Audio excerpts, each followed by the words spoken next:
Hello, and welcome to the Those Dweebs podcast, where we have a little bit of everything for everyone. Let's roll the d20 of fate and see what we are talking about today.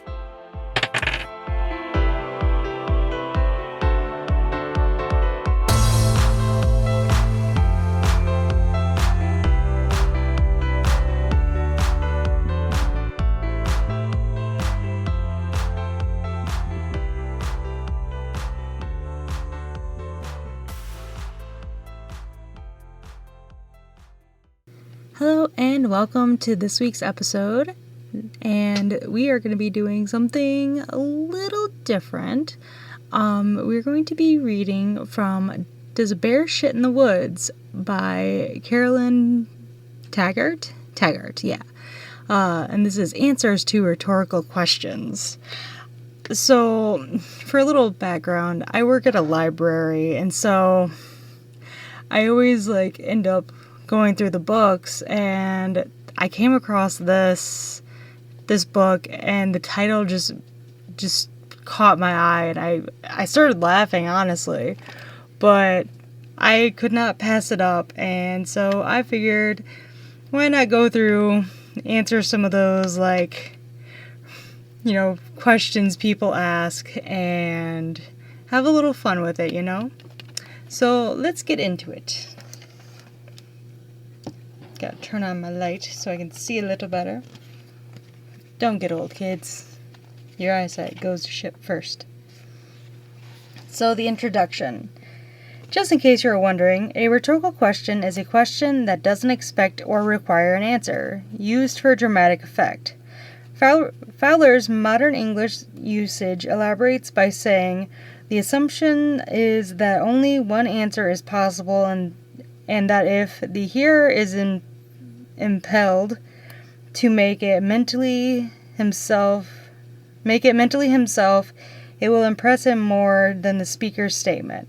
In other words, it's more effective to shrug your shoulders and ask, is the Pope Catholic? Forcing your hearer to think, yes, of course he is. That's simply to say, the Pope is Catholic, which your hearer almost certainly knows already. Rhetorical questions are all around us. From the Bible, can the leopard change its spots, to the popular song, who will buy this wonderful morning? A handful of them are deep and meaningful. What does a woman want? Many more are anxious. Will you still love me tomorrow? Or frivolous? Has your mother sold her mangle? What they have in common is that someone... Got to turn the page. The joys of reading actual books. Somewhere has thought them worth asking, and by definition, been without a satisfactory response. Words are hard. Does a bear shit in the woods attempts to deal with this problem in a sensible, no-nonsense way. After all, when it comes to the crunch, do you really want someone to compare you to a summer's day? How many beans do you think make 5? Does your brother need a keeper? The result is not the answer to the question of life, the universe, and everything, which is 42, by the way. That's not in the book, but just throwing that out there.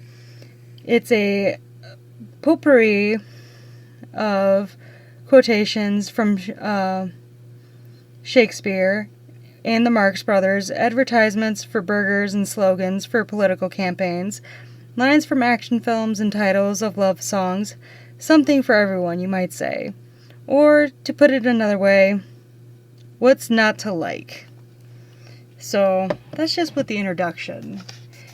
Now, I found the perfect one to start this off, and that's just mostly because I'm a bit of a smartass for those who know me in real life.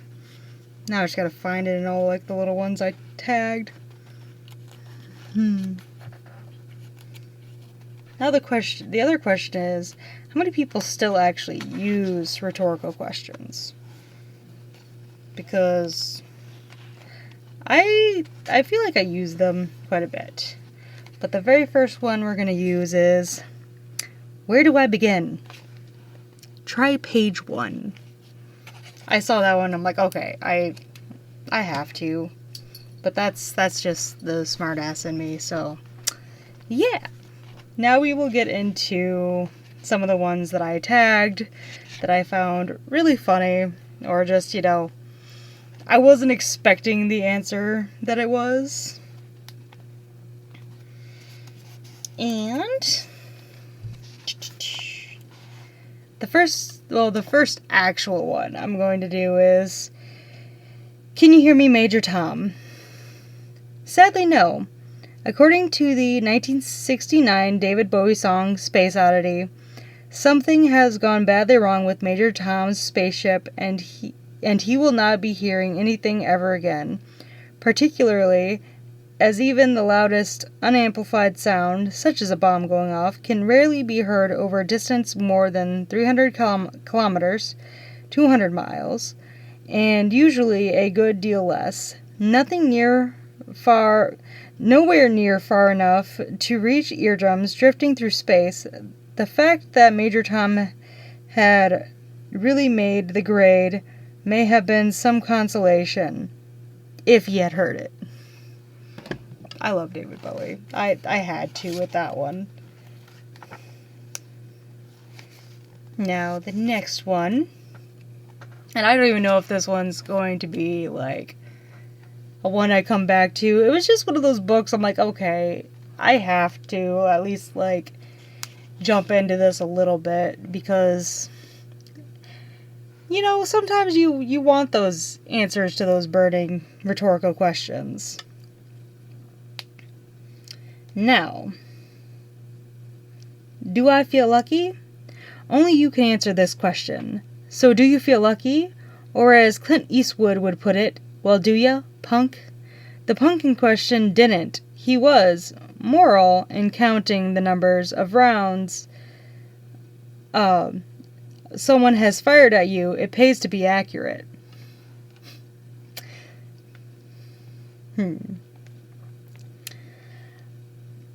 Where's the fire?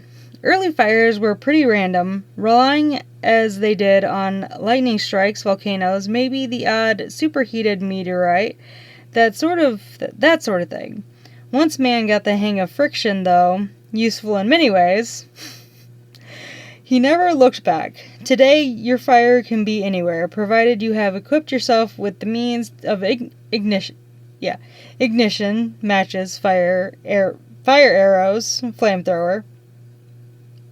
The fire arrows threw me off there.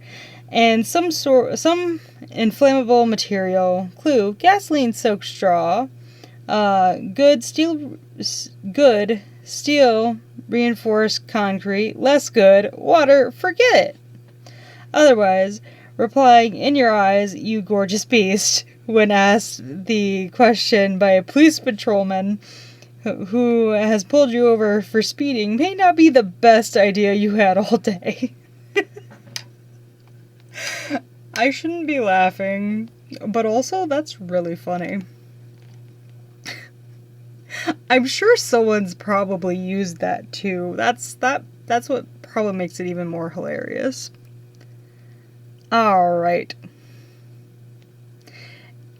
Am I my brother's keeper? First of all, do you have a brother?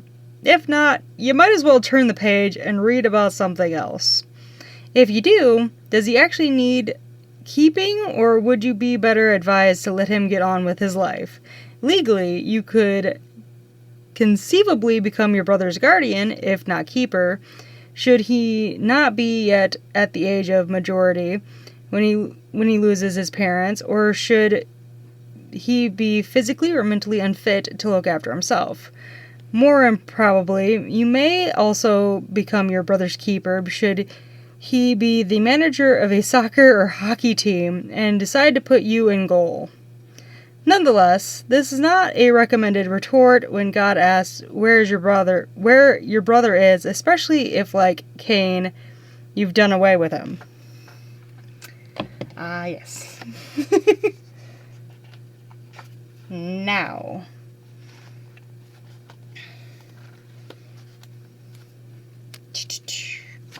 Yes, the sound effects are very much necessary. You're welcome. And I am sorry for this ahead of time, because it's going to be a lot of numbers, but I found this very fascinating. How long has this been going on? A multiple choice answer to allow for different interpretations of this. A, if this is the universe approximately 13.7 billion years. B, if this, planet Earth approximately 4.5 billion years. C, if this, the earliest form of life on Earth approximately 3.8 billion years. D, if this, human life on Earth approximately 2.5 million years. E, if this, the human race as we know it, Homo sapiens sapiens, about 195,000 years. And F, if this, something more personal, then that is absolutely none of your business, especially if you happen to be an official from the government. But I'll let you in on a secret. It's less than 195,000 years. I don't know if any of those numbers are 100% accurate. Don't come for me. I am just reading from this book that is making me giggle. Okay?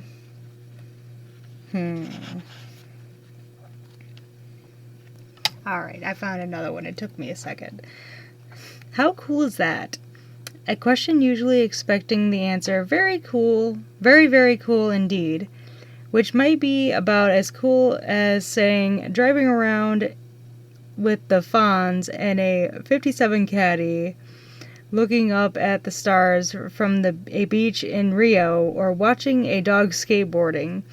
Those who can't get enough of cool should be sure to make time to make a visit to Antarctica, where the average annual temperature reached a record low of negative 89 degrees Celsius, which is a negative 129 degrees Fahrenheit in 1983. No, thank you. That sounds absolutely atrocious. I will pass on that. Ugh. It gets cold here in Michigan. Not that cold, but it's not fun sometimes. And we ask the fun question, why do we live where the air hurts our face? To which most people reply, because there's no hurricanes. Which is fair. But also, I'm not a winter person, if you can't tell. And lastly, the last one we're going to end off on today is, do bears shit in the woods? Because we can't have a book, does a bear shit in the woods, without answering the question. Do bears shit in the woods? It depends on the bear. The habitat of one of the best known species does not usually include forested or woodland areas. Although polar bears may make their dens on land, and under certain conditions will move into relatively ice-free areas where there may be a few trees, generally they have no option but to defecate on ice or snow and water or on barren tundra, since there are no woods in their neck of the woods. You're welcome for that. I don't normally do puns, but for this I will do puns. But I hope you enjoyed that. I've definitely read through quite a bit of this, and there's so many ones I'm like, I did not expect that answer, but yeah, if you can find it, I would highly suggest checking it out for yourself. If you want, go to your local library and check it out, because sometimes that's better. And then, yeah. As always, guys, you can find the podcast on Podbean, Amazon Music, Audible, iHeartRadio, Player FM, Listen Notes, Podchaser, Boomplay, Podcast Addict, and Deezer. We are still working on getting it everywhere, and that has been a slow process, but it's been a process nonetheless. And I'm doing my best to try and get these all scheduled out. So, yeah, I hope you all enjoyed, and I can't wait to see you guys in the next adventure. Alright, bye guys.